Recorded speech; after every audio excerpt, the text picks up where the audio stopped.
Video yetu ya lero tionesana mmene tingapangire unban WhatsApp number. WhatsApp number ado imene aipanga ban imalepheresa zinthu zambiri.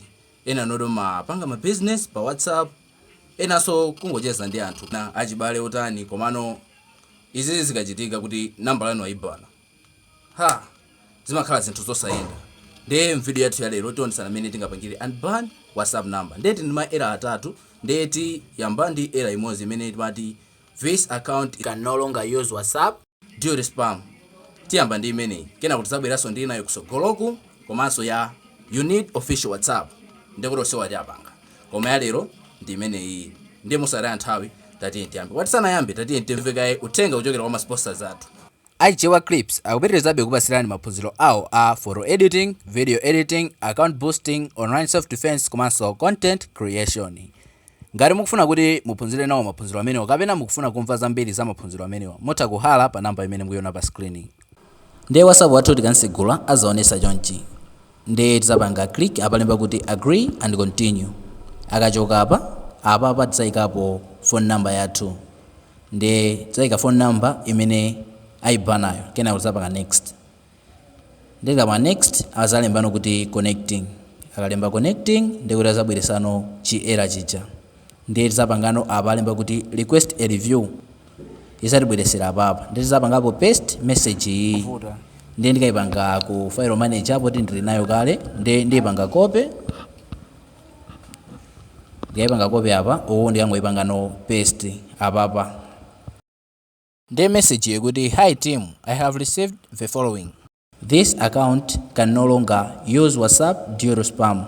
Please help me to fix this problem. Thanks. Ndiye muzapanga submit.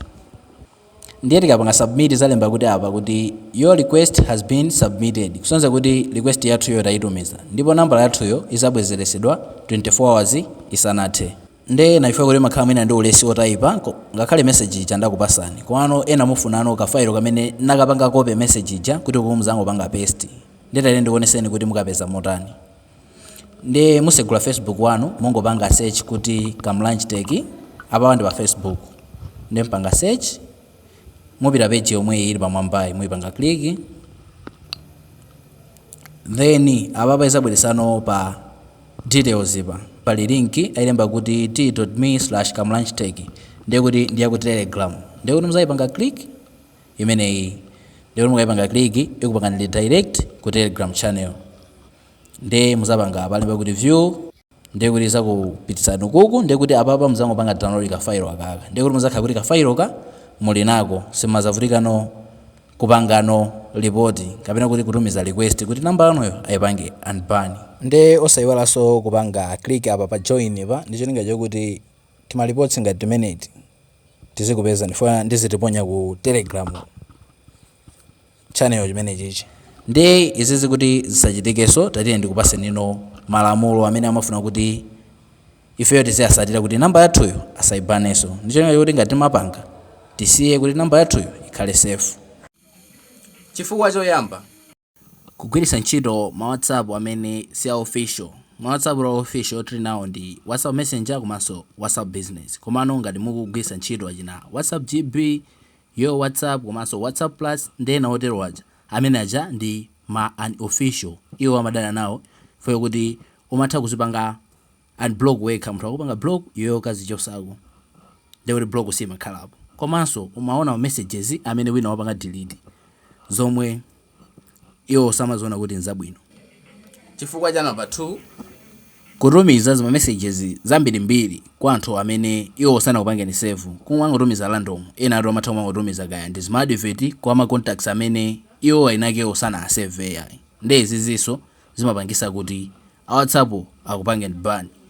Chifukwa cha number 3 kupanga create zima group zambirimbiri. Endi anthu amene ukapanga add mene momo ndi anthuso amene sana kusave.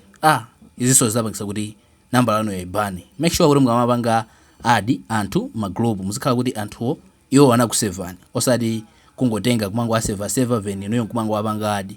Iwo azikhala kuti so anakusevani. Zimaoneka ngati kuti mwina mwauzana. Komano kumango panga add aliyense zimaoneka ngati kuti mwina mufuna kuwabera kapena mukuanamiza. Chifukwa cha number 4 WhatsApp account yanuyo kupangidwa report ndi anthu ambirimbiri. mwina mukasowesa mtendere ndi anthu amatha kupangani report akaunti yanuyo kuti akaunti imene kuti sowesa mtendere, apo ayi anthu kumakublokani pa WhatsApp paja. Ena amakhala kuti simucheza bwino, mumatumiza zinthu zosakhala bwino ndi anthu amangopangani block, ndi akazakhala kuti anthu ambiri akupangani block, izinso zapangisa kuti a WhatsApp abwerese kabani kamene kaka. Ndicho cholinga chokuti akaunti yanuyo ayiwunikirenso. Chifukwa cha number 5, kutumiza uthenga omwewo kwa anthu ochuluka, mwina kuma group ambirimbiri komanso ma contacts ambirimbiri, ndi ma contacts onso akhalenso kuti mwinaso simunasavedi. Izi zimaonesa kuti mwina uthenga umene mukutumizawo ndi uthenga wabodza, apo ayi ndi kuti ndi spamming, funa mwanamize anthu kaya funa mwabere mutani, iwo amazitenga ngati choncho. Ndi zimene ziso zapangisa kuti namba yanuyo azayipange bani. Ndi uthenga tikamatumiza make sure kuti usamakhale mwina ofananafanana. Chifukwa cha number 6, kutumiza zinthu zimene zimapanga violate malaws a WhatsApp, ndi zinthu zimene zili ngati mauthenga aboza. Anthu ena timatumiza mauthenga aboza kwa anthu osiyanasiyana, ndi makamaka anthu akhale kuti ndi oziwika. Izi zimapangisa kuti iwo akupange detect mwacha kuti uthenga umene mukutumiza ndi waboza. Ndi sikuti pali uthenga waboza okha, palinso kutumiza zinthu zolaula zimene zisonzo kuti a WhatsApp amadana nazo. Ena chabwino mumatumiza kwano mwina iwo osanakuzindikireni, kwa akazakuzindikirani azakubwereserani kayi kabani kamene ka temporary. Ndicho cholinga chokuti mwina akaunti yanu azayiwunikirenso. Komanso kutumiza zima content zimene zili za harmful ngati zima video zophana ndi zina zotero zokuti anthu ena ake ndokuti sangazione kawiri katatu. Izinso zapangisa kuti akaunti yanuyo azayipasera ngati imene ya temporary ban, kwa mukachita soka imabweranso permanent ban. Chifukwa cha namba 7, kugwiritsa ntchito mabots. Ndiyani za mabots ndi tima application timene timapanga zinthu tokha malo mwa ifeyo, ndi timapezeka kuti tikupanga zinthu mwa automatic. Iweyo mathango isiya phone iyo kumagwirira ntchito, kaya tizida pa messages, kaya mwina kupanga share mauthenga osiyanasiyana.